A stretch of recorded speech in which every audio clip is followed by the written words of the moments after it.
Sebagai pemilik warisan budaya dunia berupa batik, setiap daerah di Indonesia berusaha melestarikan motif batik ciri khas masing-masing.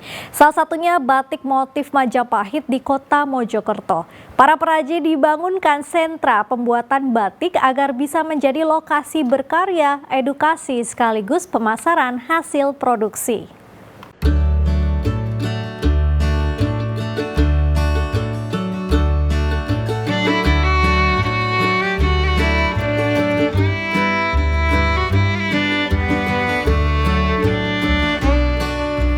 Ya pemirsa, ini salah satu batik khas kota Mojokerto, begitu Bu Ria. Di sini ada lambang Surya Majapahit, lambang kerajaan Majapahit, terus kemudian ada gerbang Gapuro yang juga ada candinya Ringin Lawang gitu Bu ya. Terus kemudian ada merak, juga ada motif-motif isian. Ini bisa dinamakan beras wutah atau moto cecek begitu Bu ya. Nah, bagaimana sih membuat batik serumit ini? Prosesnya gimana mulai awal? Ya, bisa kita lihat ke dalam nanti. Sentra perajin batik ini berada di Jalan Kedung Sari, Kota Mojokerto.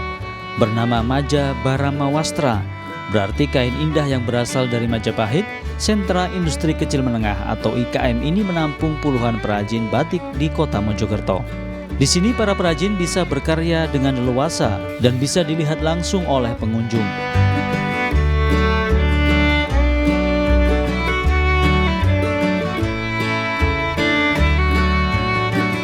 Bermacam batik dibuat para perajin dengan motif beragam.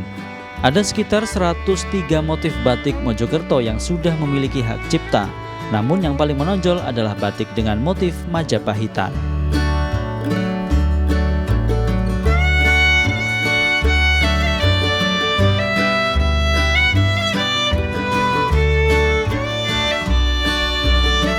Motif ini memadukan berbagai hal yang berkaitan dengan kerajaan Majapahit. Mulai dari buah maja yang konon menjadi cikal bakal nama kerajaan Majapahit, lambang kerajaan yakni Surya Majapahit, serta berbagai macam candi.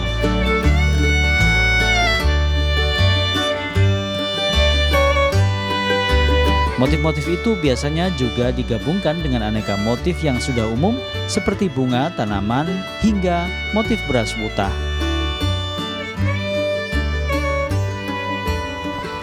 Ini suatu wadah yang sangat-sangat didambakan oleh semua pengrajin karena ini adalah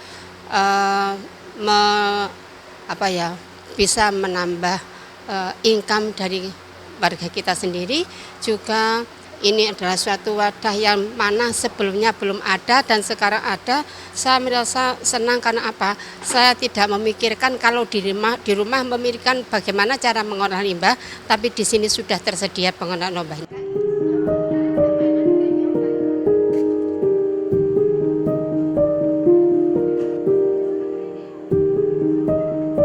Untuk membuat satu kain batik diperlukan beberapa orang dengan tugas berbeda. Ada yang melukis batik, mencelup warna, mencuci, hingga mengeringkannya. Oleh karena itu, Sentra Industri Kecil Menengah Batik ini juga dilengkapi sarana pembuangan limbah cair batik. Sarana ini merupakan penunjang penting bagi para perajin, sehingga mereka tidak khawatir terhadap pencemaran lingkungan maupun protes dari warga sekitar.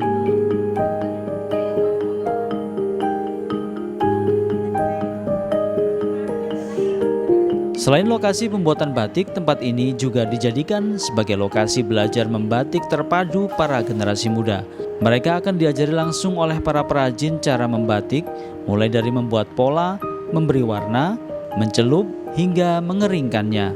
Dengan kecintaan terhadap batik, generasi muda diharapkan bisa melestarikan warisan budaya dunia milik Indonesia itu, sehingga bisa memadukannya dengan budaya modern.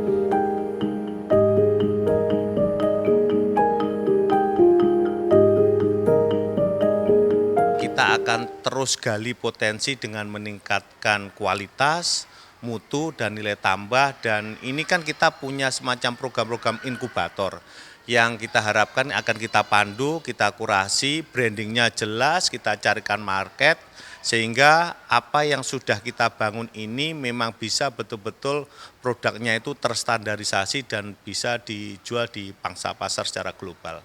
Di Kota Mojokerto ini kan luas wilayahnya sempit, Pak. Rata-rata pengrajin kami tidak punya IPAL. Jadi dari 30 pengrajin itu hanya 1 orang yang punya IPAL yang memadai sehingga air yang keluar dari proses limbah batik itu pH 7 hanya 1. Oleh karena itu kemudian sama Kemenperin kita diberikan sentra IKM batik ini supaya bisa memfasilitasi pengrajin batik melakukan produksi dengan standarisasi yang baik begitu ya. Bisa memakai semua teknis pewarnaan dan jenis pewarnaan.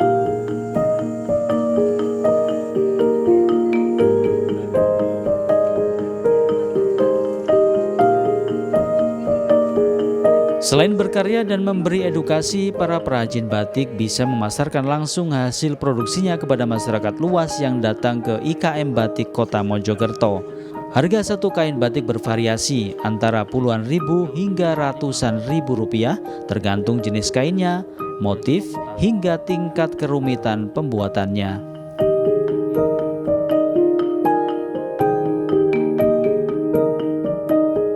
Ya pemirsa, ternyata ini pengalaman pertama saya membatik, agak tremor juga karena butuh ketelitian atau ketelatenan agar warna ini bisa merata di kain. Seperti itu Bu ya, benar ya? Dari Mojokerto, Hidayat Adi dan Sri Rama Ardi Putra melaporkan.